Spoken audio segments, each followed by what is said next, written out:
Hello, MotoAmerica fans, and welcome to this latest edition, episode 201, I'm going to add, of Off Track with Carruthers and Bice. I am Bice, down at the far end of the table as their communications manager, Paul Carruthers. And we got a special episode for you today. We are in Jersey Motorsports Park, and we are here with the two main protagonists in the Mission King of the Baggers Championship, which culminates today and probably will be decided between these two riders. We've got to my right, we have Mission Foods S&S Cycle Indian Challenger Teams Tyler O'Hara from Petaluma, California. On the other side to something doing a lot. On two balls left, we have HD Screamin Eagles Indian, no. Harley-Davidson. God dang, Sean. HD Screamin Eagle Roadline Special rider, Travis Wyman, who is leading the championship by 3 points going into this final round. It's anybody's guess who's going to win, but we're going to talk about these guys. And I think they're fierce rivals, but we'll find out. And if there's any wrestling involved, I'm going to step back and let it happen. I'm nervous a little bit. You nervous? Yeah, I feel like Joe Rogan at like a UFC thing. You know what I mean? Like if somebody throws a punch, I just don't want it to hit me.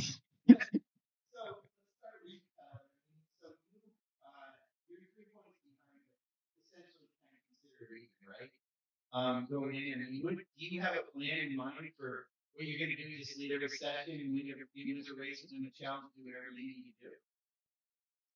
Yeah, obviously the plan is to walk out of here with the crown. Just take it one session at a time. But our bikes are really good off the start, so we're going to really focus on getting a good start, and then just chipping away. And it's a team effort this weekend. And these guys have tested here a couple of times, and we were fortunate enough to come here and test too. So I really don't feel like there's any advantage there. Got up to speed really fast, and this track's fairly easy to learn. And been here a few times in the past and done quite well. So just take it as the day goes on, one session at a time, and just do my best. And I'm really fortunate and grateful for this opportunity, and just enjoy it.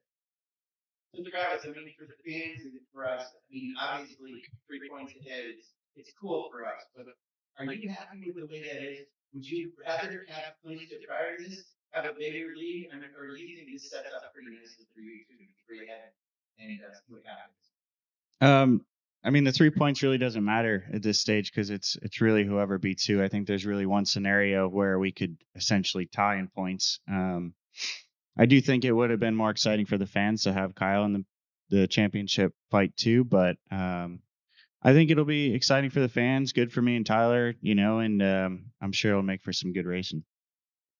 You guys both tested here, as you said. Now, you don't have to give me lap times or anything like that. I'm not asking for that. But usually from those tests, when your rivals are also at a test, you can either leave feeling really good about yourself or leave feeling a little less than good about yourself. Do you guys both leave that test feeling pretty good? Yeah, man, I left the test feeling very confident, and we definitely made some improvements with our bike setup and have my teammate Jeremy McWilliams. Every time we're able to do a test, we make big strides and get more comfortable on the bike, and I felt like we achieved that. And then just to get an eye on these guys and see what they're all about was really good to be on track with them and just go home and know we have something for them. And like he said, at the end of the day, the best man's going to win. So just we'll see on Sunday. For me, this isn't my favorite track on the calendar, but I've been able to spend a lot of time here this year. We tested earlier in the year on the Harleys, and then we tested the BMWs. We were here for 2 days, and then we just came back for 2 more days on the Harley. So I definitely feel more confident, but we'll see how it shapes up. The weather conditions it was a lot hotter when we tested here, and it's going to be a little cooler this weekend. So we'll see what that makes changes. I don't want either one of you to take this the wrong way, because I don't mean it in the wrong way in any way, shape, or form. But when I think of you two guys, I think of you as somebody who races like with their heart, and I think of you as somebody that races more with their head. And again, I think both of them are good. They both work, and they're obviously both working for you. But do you guys do you see it that way a little bit too? Or am I totally off base? Or you're not going to answer me? You wish I wasn't here. No, I'd say that's probably pretty accurate. Me and Tyler have been racing together for a long time now, so we kind of have a feel for how each other approaches the sessions and the races. But for me, I say I'm pretty relaxed and composed when it comes to going out on track, and then pretty focused as soon as the shield comes down. But Yeah, I mean, I'm passionate about it, obviously, and winning is everything. And I put my heart and soul into this and prepare to win. And just, I'm over the years, I've become more intelligent as well and being able to think on the bike. And obviously, the championship weekend, you got to be able to think a little bit, know the situation, understand the situation. But I mean, I think as you mature, you get a little bit more articulate about how you approach things. And yeah, I'm ready to go. How much do you think teammates are going to come into play here? I mean, or guys at least on the same brand, whether they're teammates or not. I'd say for me and Kyle, we've worked together since we got on the bikes and became teammates. So I think more or less in practicing qualifying, I mean, it's really going to depend on who's quicker and what, but I'm sure we'll compare some data and try and figure out, how to improve my bike and improve my pace. But in the race, I think it's really just going to come down to the start and how we shape up coming out of turn one. Now he's got his brother here, obviously, so they're all in together. But you know what? You've got a guy in your corner that I know is all in with helping you as well, and he's pretty good about knowing what he's doing with the motorcycle, and that's Jeremy Williams. Yeah, Jeremy Williams he's a world class rider, and I mean ultimately at the end of the day, no BS is between me and Travis, and I'd prefer it that way. We just race each other, and best man wins. Obviously, it's racing, and like he said, it's going to be down to the start, and qualifying is going to be very important. Our bikes are really good off the starts all year and consistent. Like he said, it's going to be race to the first turn, and then just managing the race. But there's quite a few more Indians this year than there were the last couple of years, which is really great because I have some allies out there, and the wrecking crew, and everyone's out here to race, and there's one goal, one vision, and that's for Indian to win the championship. Yeah, I mean, beyond your teammates, Jeremy Williams or Tyler Wyman, Tyler, talk about what it means to the team that you're on, and that brand. I mean, S&S Cycle, but it's Indian, and then I'm asking same thing to Travis. But is the team? You want to do it for the team as much as yourself? Would that be fair to say? Yeah, I mean, absolutely. These S&S Cycles whole team, they've worked so hard. I mean, arguably nobody works harder than them. They said they got over 10,000 man hours into this project this year working on our bikes, and it's these guys want to win just as bad as I do. So pressure's a privilege, and I want to win just as bad for them. And we're David versus Goliath, really, as far as it comes to budget and everything. So just we're the underdogs. We have no pressure, and just excited for the opportunity, and just gonna chip away at it. Yeah, and Travis, I mean, you've got an entire motorcycle company behind you, you got factory rides and everything. Obviously, a huge thing last year with Kyle had that number one on the bike. They always say with a championship, whether it's in any sport, it's tougher to hang on to it and just to squeak the second time around, probably. So, and for you to have not your brother, I mean, you want to keep it in the family, right? So it's huge for you, but also for the company. Yeah, it's a big deal for me personally and for the company on many different levels. I've been doing this now professionally for 15 years, and I've never actually won a national professional title. So to come away with one after this weekend would be amazing, and to do it for Harley-Davidson, a brand that I've grown up in, and my family has a dealership, would be even better. But I think mostly just the support that I've gotten from all the fans, the Harley supporters from around the world, is pretty amazing. So I feel like there's a lot of weight on my shoulders to get the job done, but I know it's not going to be easy. So, yeah, and a ton of different levels, this means a lot to me. So we'll see how it shapes up. Yeah, Tyler, talk to you a little bit about this story about the challenge, because the challenge is a 3-race dash for cash in this whole thing. For you, you've won 2 of them, so you've taken $10,000. You'd like to get another 15, that'd be a nice number to end the season with. So does that distract you from the more proper and important thing of winning the championship? Does it add to it? Does it give you anything to work from that challenge for the race? I mean, how do you separate those things or add them together? I mean, anytime you put some money out in front of us, we're gonna get our elbows up and go try to race it and win the motherfucker. Excuse my language, but it's a momentum thing. If you can win the challenge on Saturday, you got the momentum. They got to sleep on it. They know you're fast. They know you can win, and I think it's important. We used to set the grid position, which was always nice to be on the pole.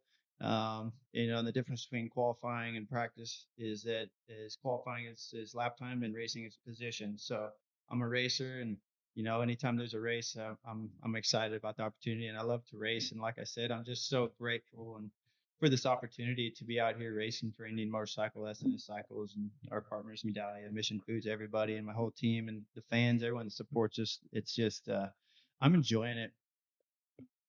Travis, so is the challenge a distraction? Is it an added thing? $5,000 is a pretty nice thing.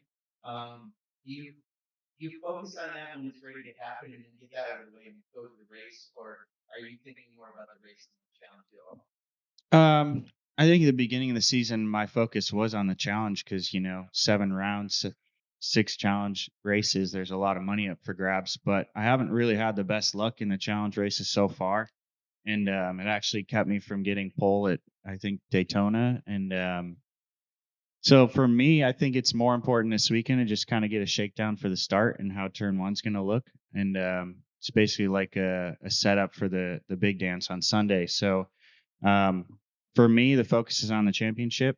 So if there's going to be like a neck and neck battle in the challenge, I don't know how much I'm going to put on the line in order to get that money because I just want to focus on Sunday. But we'll see. I mean, anything can happen between tomorrow and Saturday in qualifying, and we'll see where we line up on the grid. Now, Travis is obviously racing in the baggers, but he's also got Superbike and Stock 1000. Does that help you, do you think? Just more track time? I know they're completely different motorcycles, but does it help you just get your brain up to speed and keep it up to speed? Or does it hinder you because of how much physical exertion there is? It does and it doesn't. I mean, I had the opportunity to race like at MotoAmerica. I was in the Superbike race right before the bagger race, so I got to see the track and the conditions and ended up going out and winning. But it definitely hurts me physically when it comes to Sunday afternoon, but I do have some leeway and, how much sessions I want to run, how much time I want to spend on track, but it's going to be valuable for me to just get some more seat time, I think, over the competition because I have the opportunity to race and grid up and get those things out of the system. And I think it'll be beneficial this weekend. So, somebody get some comments on Facebook about backers. And in the beginning, I was like, baggers thing, but I'm fully converted now. I see it for a lot of reasons. I mean, obviously, the last time you guys were phone, but what you guys do off the start line. But the one thing somebody said with regard to the fact that this weekend is going to be another Wilbur watch for best qualifier is going to go to whoever's best in baggers. So, with that mind, somebody said something about how you would time it. You wouldn't even need to time it with a stopwatch. You'd be a calendar. And I'm like, because lap times in Laguna were faster than Wayne Rainey did back when he was in his GP days. So you guys are pulling some pretty serious lap times. And I looked it up and I did put a comment in there saying, these guys are in the middle of the pack in super on the bikes. And Superbike as well. Yes, as well. So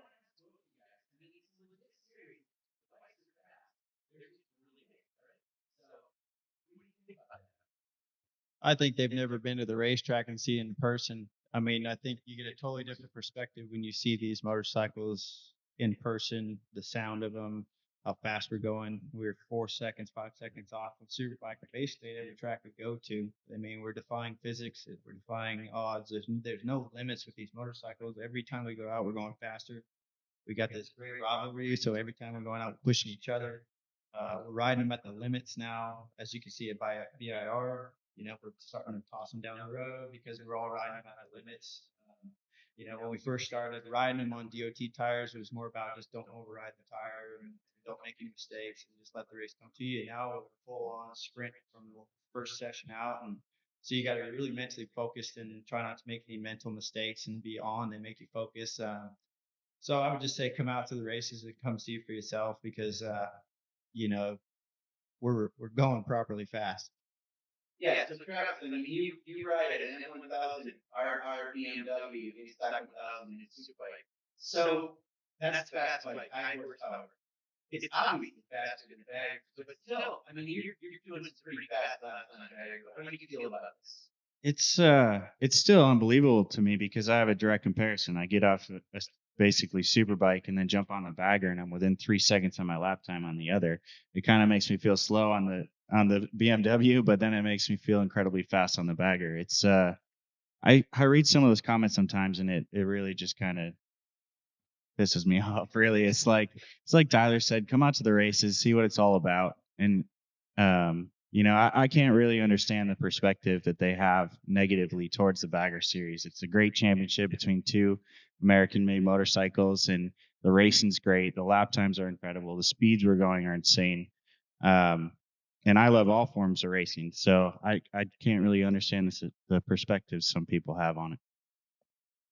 I talked to, we interviewed Jeff Bailey from your team and Bjorn Christensen from your team, Travis, and we talked about the fact that, as I alluded to, you guys are doing like 5 seconds a lap faster at every track. And obviously we've never been here before, so we don't have that. But there's got to be a point as this progresses. You can't continue to knock 5 seconds off. It's just not going to be able to happen. There's probably going to be a leveling off at some point here. Or is it? I mean, what do you guys think? Is it?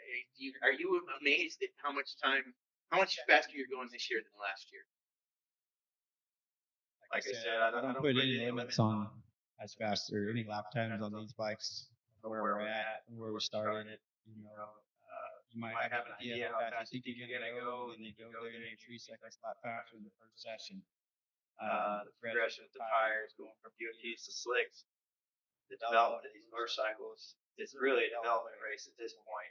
Ground clearance is just, I see, obviously we're getting closer to the pointy end of the stick, but I still see more potential with more time on these bikes. It's only the third year of racing these motorcycles and just fine tuning them. And, every time we go to a test, we find more time and more comfort and just being more comfortable and finding more time and then just pushing each other as well. We all get better and we all start going faster. So there are no limits. Travis, let me ask you this in a little bit of a different way than that, Tyler. So you guys are with the factory, with Harley-Davidson, and you develop parts all the time, and they're parts that are going to be used in street bikes or with Screamin Eagle with the performance section of Harley-Davidson.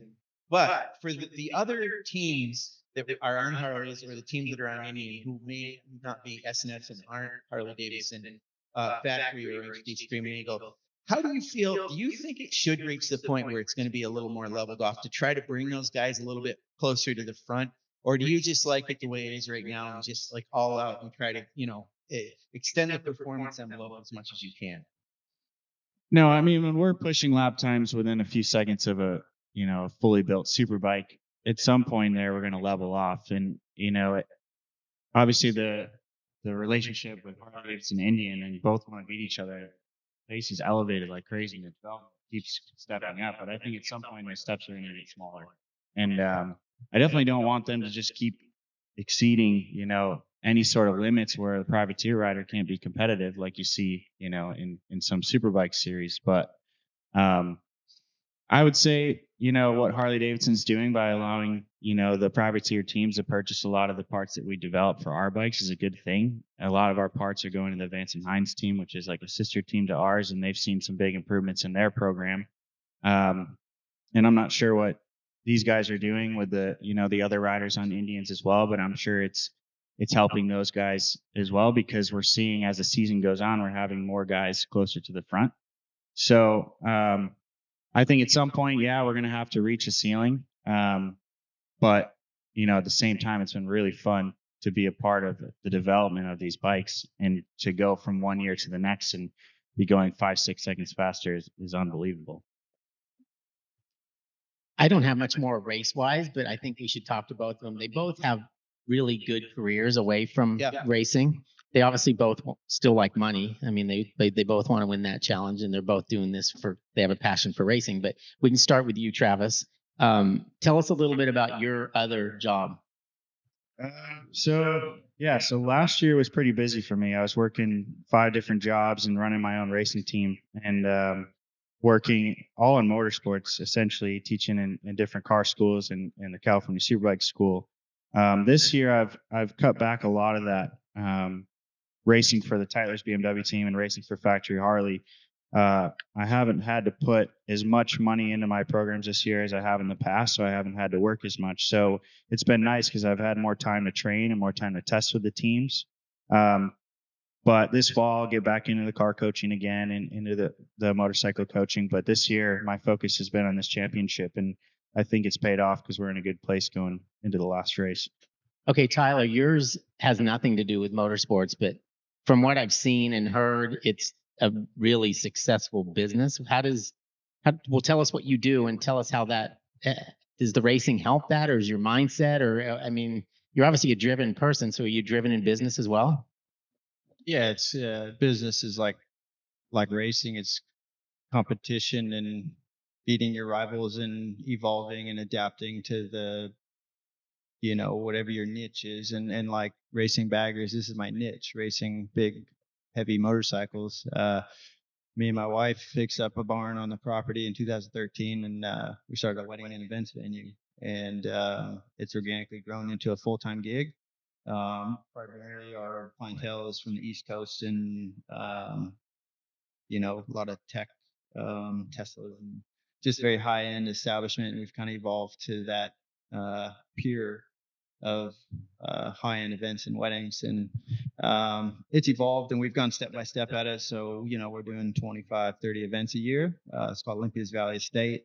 It's a way to diversify from the dairy farm, which is, 365 days a year, hard work. So we come from a family of hard work and no days off. But like Travis said, it's having this opportunity to race for a factory motorcycle program like Indian has allowed me to spend more time training. I got a couple Ninja 400s that I use for rental coaching. I go to the kart track every Monday, and we're out training and ovales, and really dedicated my craft to elevating my game every year to be the best that I can be. And, just super grateful for this opportunity and this challenge ahead. And I feel like I'm ready, and the pressure's on Travis. So that business, is it like if I wanted to marry Sean, we show up there, is everything handled? Like, is that how it works? I mean, you supply everything. We have a group of I'm not marrying you, professionals that know our venue. We have standards and good food and service. So we have preferred caterers, tables and chairs are included. We do all setup and breakdown. We have a commercial use permit. So if you're looking at a venue that doesn't have a commercial use permit, your neighbor says the music's too loud, then you get shut down. Well, we're a legit venue, so we got our commercial use permit, so we can actually do that. But a lot of that applies to racing.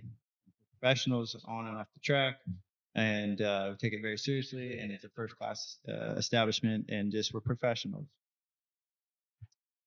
Tyler, you made me think of something with the dairy farm thing. So when I was a kid, I grew up near dairy farms and worked on it. I did hanging in the summer. But that's how I got into motorcycles. We used to go out on like little KE100 Kawasaki's and bring the cows in. Is that how you got involved in motorcycling?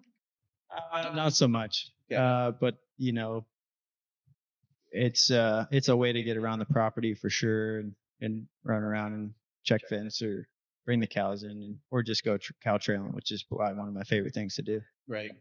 Yeah, but it's fun, right? I mean, that's how it evolved from that. So it's kind of interesting that you were in California, but that's that part of the country. I know Shalina Moreta, she is on a farm or has some farming in her background as well. So there's quite a bit of that in that area, isn't there? Yeah, Northern California. Just to clarify that, we're Northern California. But anyway, Not God's country down south. Then let's go ahead and make that clear.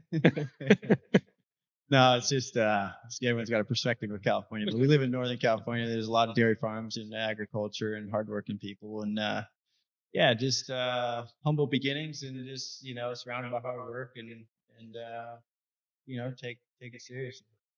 So Travis, different question for you. You grew up in kind of central western New York. I was in northern New York, but we're kind of from the same area. And you have obviously the legacy of Harley-Davidson. You've been born into Harley-Davidson, born in motorcycles. Was there ever a point, either when you were younger, at some point, and I know you also do performance driving school and race cars, that you were like, I'm not into this motorcycle thing, or have you always been that? No, it's from back when I can even remember. I mean, our dealership was actually on a 150-acre crop farm too. So that's how we got our start, was riding dirt bikes around the property. And having a dealership right there, I don't think the three of us really had a choice in what we were going to do when we grew up. Our parents got us involved in dirt bikes, and basically we cut out a little track in one of the fields, and um, obviously there's competition right from the get go, and we were pretty good at it, so it kind of took off. But I think as a family, our focus was basically in flat track racing for so many years, and being a Harley dealer and a family owned dealership, our goal was to always be factory Harley riders in flat track. Those are the guys we looked up to and went to the races and got all their autographs and things like that. But to have it come around full circle, basically 20 some years later, and we're factory Harley riders in road racing, it's pretty damn cool. Yeah, and then for you, it's always been fun. Then you've never lost the fun aspect of it. Is that right? Yeah, I'd say there was one point in my childhood when I was racing, I thought I was going to quit because I had a really scary crash at a race up in Canada and took some time away from it. But once I got back going again, I really elevated my program, and there was no looking back from there. I didn't really get involved with cars and coaching until I moved to Vegas, and that was about 10 years ago. And I actually was doing bartending, and when I went out to Vegas, I was a bartender, and saw all the racetracks around in the area and got involved in motorsports coaching, and realized that I could make a career out of that as well, if the racing ever came to a stop. But it's been great over the years to have the opportunity to teach and race at racetracks all over the world. And I think that's definitely helped me in the last handful of years, just to stay focused and fresh on the racetracks and meeting people and learning from people constantly. And even though it's four wheels, it's all the same techniques, but it's been great. Tyler, I just wanted to touch on just business away from the racetrack. My business has taught me to race to the top. When I come to the racetrack, a lot of people are racing to the bottom and want to do it for cheaper and want to do it for free. So having that away from the track has made me understand that my time is very valuable. So when I come back to the racetrack, I'm shooting for the stars and I want to get paid well. And that's one thing that I'm trying to do here and for everybody. Yeah, because your gig's also a weekend gig. So when you're here, you're not there. Somebody else is doing your work for you. The missus. If it doesn't make money, it doesn't make sense. Well, there you go. For both you guys, I mean, you both have done flat track. You did supermoto for quite a while, so you kind of understand, steering with the rear end of the bike and all that kind of stuff. And you've also been, we've also seen both of you have some kind of incredible saves. I want to ask you about the one at Laguna coming down the corkscrew. Was it scary for you? It was just something I do after qualifying. Every time I'd wheelie and pre-wheelie the corkscrew and then hit the backside, Well, I did a practice start out of turn 4 and my clutch was real grabby, and I'm going up to 5 and 6, and then Eslick is behind me. I'm like, oh yeah, Eslick, let's do a wheelie, And then I just kind of mistimed it and I about looped it, and just I was almost a damn fool, but I held on like my dad said, always hang on like Doug Henry, and just rode it out. And fortunately my boss Gary Gray was up on the corkscrew, and then everyone thought it was amazing because I saved it. They was like, oh, but it was not intentional, but I'm glad I rode it out. I ended up breaking the front wheel and popping the front tire, and then I thought Danny Eslick rear-ended me because my airbag went off, and just wow, it was just kind of silly. But we're out here entertaining, and I think I'm probably one of the only ones doing wheelies on these things, and it's just bike skills and just having fun and trying to put on a show for the fans. Well, yeah, Travis. So, of course, we got to mention not Pittsburgh the last round, but Pittsburgh last year. You've had a couple of saves like that, but I'm going to mention that one. You were way off that bike and still managed to control it. Was it scary? That was definitely one of my bigger moments for sure.